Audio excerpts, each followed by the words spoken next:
haatana ku soo dhawaada barnaamijkii dhaqanka iyo hidaha iyo Axmed Faarax Cali Idaaja.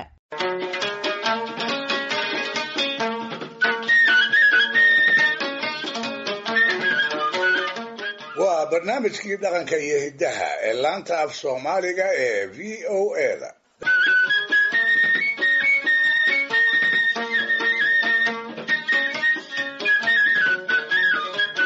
dhegaystayaal, barnaamijkii kan ka horreeyey sidaad ku maqasheen waxaa jira heerar dhowra oo ay caanuhu maraan, heer walibana uu Soomaalida magac gaara u leeyahay.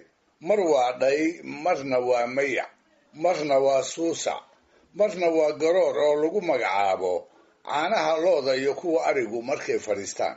isla barnaamijkaas ayaan waxaan ku soo qaaday sababaha caanaha loo dhigo tan iyo inta ay ka garoorayaan. 4 sababood ayaan idiin sheegay, waxaase ugu weynaa labada kale ah kaydka ay haweenku raggooda maqan u dhigi jireen iyo lulliinka oo ah hannaan Soomaalidii reer miyiga ahaydii ay waayo hore soo rogtay oo caanaha ay ugala bixi jirtay burcadka ku jira, kaasoo intay shiilaan ay ka heli jireen subag ay jiilaalada u baxsadaan. caanaha haddaba inta la lushay burcadkii lagala baxay ciir baa lagu magacaabaa, haddiibana waa dhanaanaadaan. carruurta iyo dumarkii lolay mooye ragga waaweyn iyo barbaarta reerku uma badnayn inay dhammaan. martidana gasiinka lagu sooraayo looguma soo dari jirin, sababtuna waa baahi ay u qabeen oo aan jirin. saadhayda iyo garoorka oo ka dhadhan wacan baa weel walba uga buuxee. taa ka sokowna waxayba la ahayd caano subagii lagala baxay inaanay lahayn wax loogu xisho iyo nuxur dadka waxtar u yeelan kara toona.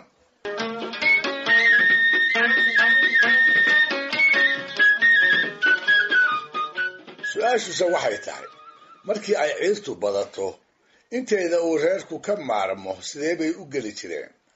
3 siyood mid ahaan inay yeelaan ayay u badnayd.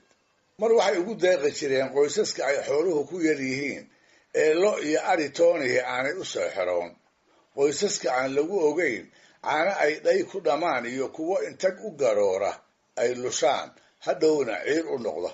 haddiise qoysaskaas saboolka alla waayo waxay siin jireen xoolaha qaarkood, gaar ahaan awrta oo markii la soo hooyo cilcilowga fiidkii dhamistooda u soo safata.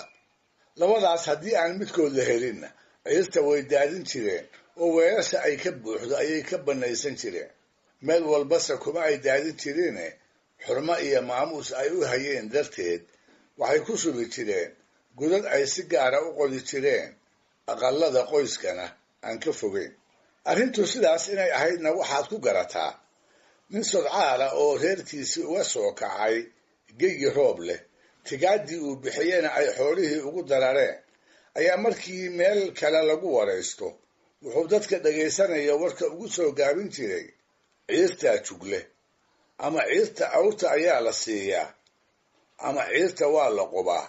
markaas baa la garan jiray inuu meel roon ka yimid.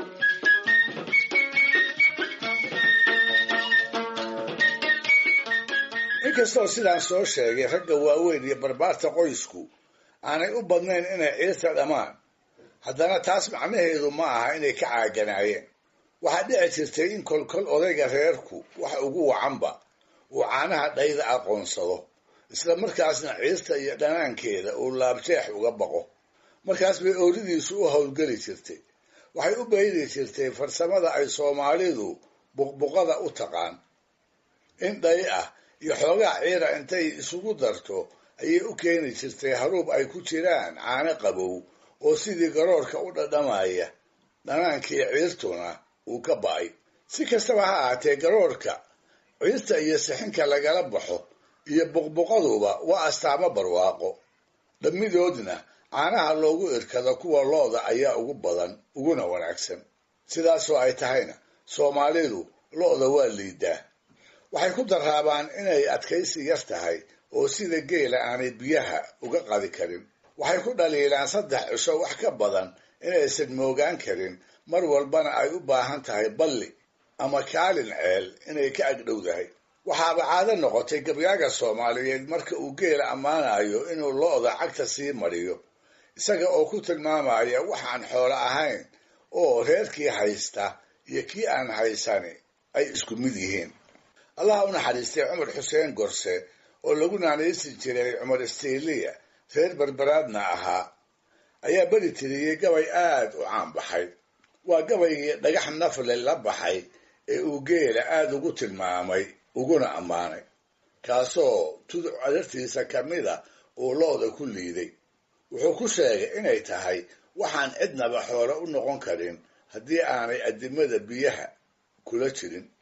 waa kii odhan jiray looda dhayda laga maalayo iyo dhiiqda iyo xoorku dhudhunkay biyaha kula jirto iyo dharabka weeyaane dhaldhalaalka iyo ciirtu waa dhuubka karameede kol hadday abaaruhu dhacaan dhimatay geesleeye ragga laxaasii dhowrayow dhaqasha waa geelim.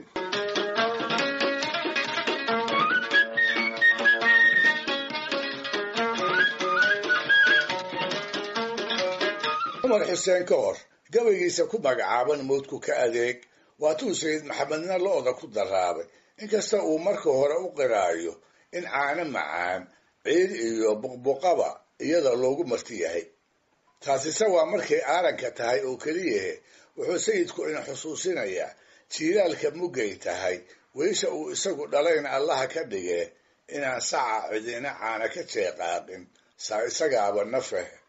waxaa haddana wax lala ashqaraara la ah ninka lo'da leh ee ay la tahay inuu xoola haysto.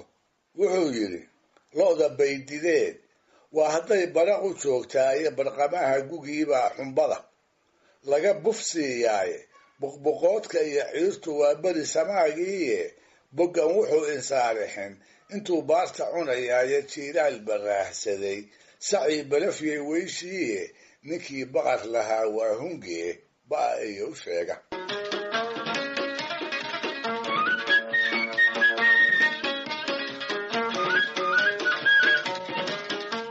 barbaarkii isaguna lo'da ka daydin jiray waa kii heesuu u tiriyey inoogu sheegay caanaha lo'du inay wakhti kooban ku eg yihiin. waa kii ku tilmaamay inay la mid yihiin xoogga gabadha gashaantida ah ee kol dhow inta la guursado lala tegi doono, taasoo aan reerkoodu wax badan ciidankeeda isku hallayn karin. labadaba waa caanaha lo'da iyo xoogga gashaantidee wuxuu barbaarku ku saaweynayaa caleenta hadiga oo sida la sheegay wax yar kadib geedka ay ku taal ka dhacda. markaas buu yidhi caanahaagiyo ciidan gabar weyn waa caleen hadi oo ciyoon dhace. dhegaystayaal, barnaamijkii dhaqanka iyo hidduu maanta halkaa ha inoo jooga. waa inoo toddobaadka soo aadan iyo ku kale hadduu eebba idmo.